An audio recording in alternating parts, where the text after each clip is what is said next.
Hello বন্ধুরা, তোমরা সবাই কেমন আছো? আশা করি খুব ভালো আছো। আমিও ভালো আছি। আজকে নীল ষষ্ঠী, সবাই জানে আজকে নীল ষষ্ঠী। আমিও নীল ষষ্ঠী করেছি। সব কাজের মধ্যে দিয়েও পুজোটা দিলাম ঘরে। আমি কোথাও যাইনি। অনেক আগে দক্ষিণেশ্বরটার গঙ্গায় টঙ্গায় যেতাম। সত্যি বলতে এখন যাওয়া হয় না, পয়সা করির কারণেই যেতে পারি না। আর গত বছরে এমন হয়েছে আমি পুজোই দিতে পারিনি, মানে ঠাকুরকে যে একটা ফল এনে দেবো সেইটুকু আমার ক্ষমতা ছিল না, দিতে পারিনি। যাই হোক, আমি এবছর একটুখানি ঠাকুরকে 3 ফল দিয়ে পুজো দিয়েছি। এবার বাবা ভোলানাথকে দিয়েছি। হ্যাঁ, তা আমি মানে এটুকুই ঠাকুরকে জানাই যে সারা জীবন যেন এইভাবেই তোমাদেরকে আমি পুজো করতে পারি। যতদিন মানে আমি বাঁচবো ততদিনই যেন করতে পারি। আমি গত বছর আমার এত কষ্ট হয়েছে যে আমি একটু শিবের মাথায় দুধ ঢালবো, সেই দুধটুকু ঢালার পয়সা আমার কাছে ছিল না। আমার পরিস্থিতি এতটাই খারাপ ছিল। তোমরা তো জানো আমি একটা দোকান করেছি। যাই হোক, ঠাকুরের আশীর্বাদে দোকানটা আমার খুব এখন রানিং হয়েছে, চলছে। তার থেকে যেটুকু যা যোগাযান্তি করতে পেরেছি আমি পুজোটা করেছি। তা মানুষের কাছে পয়সা না থাকার কি জ্বালা, তা আমি আমাকে দিয়ে আমি ভুক্তভোগী। আর আমি বুঝতে পারছি দিনের পর দিন। আর পয়সা না থাকলে কেউ তোমাকে পুষবে না, কেউ না। এটা আমি নিজেকে নিজেদের লোক কি বাপের বাড়ির লোক কি বাইরের লোক, আজকে একসাথে আমরা অনেক জায়গায় গঙ্গায় স্নান টান সবাই মিলে করতে যেতাম। এখন তাদের পয়সা আছে, আমাদের পয়সা নেই, তাই টাকাটাকি করে না। এমনকি আমার বাপের বাড়ি তো আজ কালকে পুজো। হ্যাঁ, তাদের পয়সা আছে, তাদের ডেকেছে। আমাদের পয়সা নেই, আমরা গরিব মানুষ, তাই আমাদের ডাকিনি। তা নীল ষষ্ঠী তোমাদের কেমন কাটলো অবশ্যই জানিও।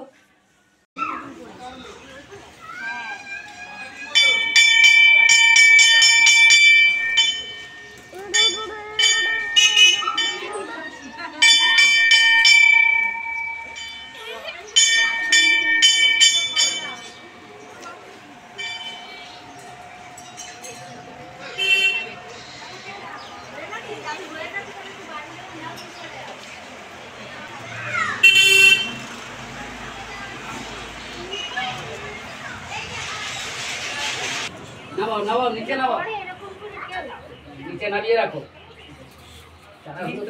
ইয়ে করতে গেলে তখন পড়ে যাবে, তখন কি হবে?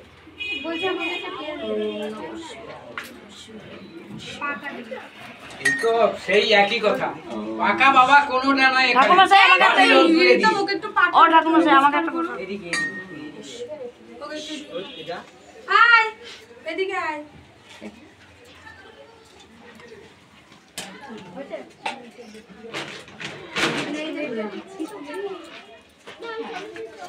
ছোট মানুষ আবার কোথা দিয়ে যাবে কি? এখান দিয়ে যা। ঠাকুরমশাই মন্ত্র বলেন। নমো ত্রম্বকং যজামহে সুগন্ধিং পুষ্টিবর্ধনং উর্বারুক মিববন্ধনং মৃত্যুর্মোক্ষ্য মামৃতাম। নমঃ শিবায়, নমঃ শিবায়, নমঃ শিবায়।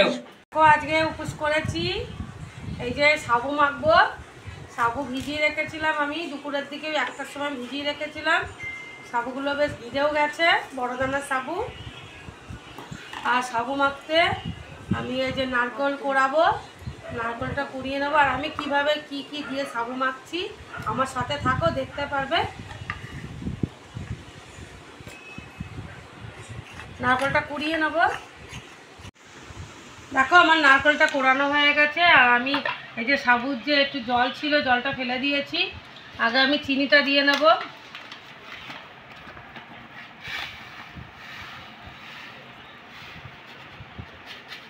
চিনি দিয়ে নিলাম।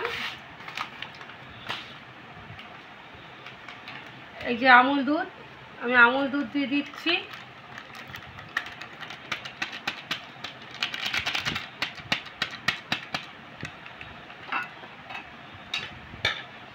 নারকেল কুড়িয়ে নিয়েছি, নারকেল কোড়ানো দিয়ে দিলাম।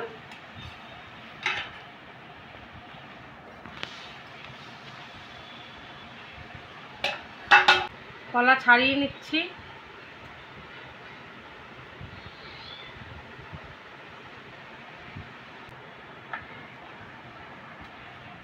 কলা কটা ছাড়িয়ে দিয়েছি। আমি এখানে 6টা কলা দিয়েছি। কাজু কিশমিশ দিয়ে দেবো, দিয়ে এবার আমি ভালো করে সাবুটাকে মাখিয়ে নেবো। এই কলাগুলোকে ভালো করে চটকে নেবো।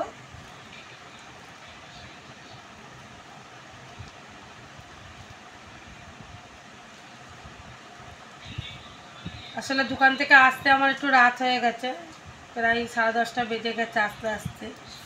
হ্যাঁ,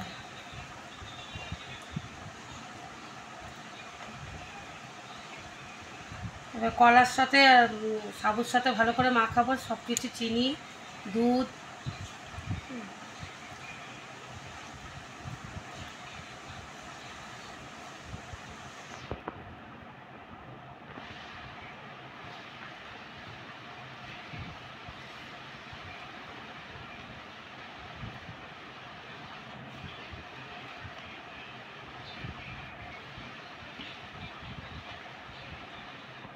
সবাইকে সাবু মাখা দিয়ে দিয়েছি, এবার আরও 2জন খেতে বাকি আছে, কিন্তু আমি এই সাবু মাখা খেতে বসছি। যেহেতু হাত দিয়ে খাচ্ছি, কেন হাত দিয়ে মেখেছিলাম বলে হাত দিয়ে খাচ্ছি। তোমরা এইভাবে সাবু মেখে খেয়ে দেখো, খুব ভালো লাগবে। পুরো ভিডিওটা দেখো আমার। এখানে ভিডিওটা শেষ করছি, দেখা হচ্ছে অন্য কোনো ভিডিওতে।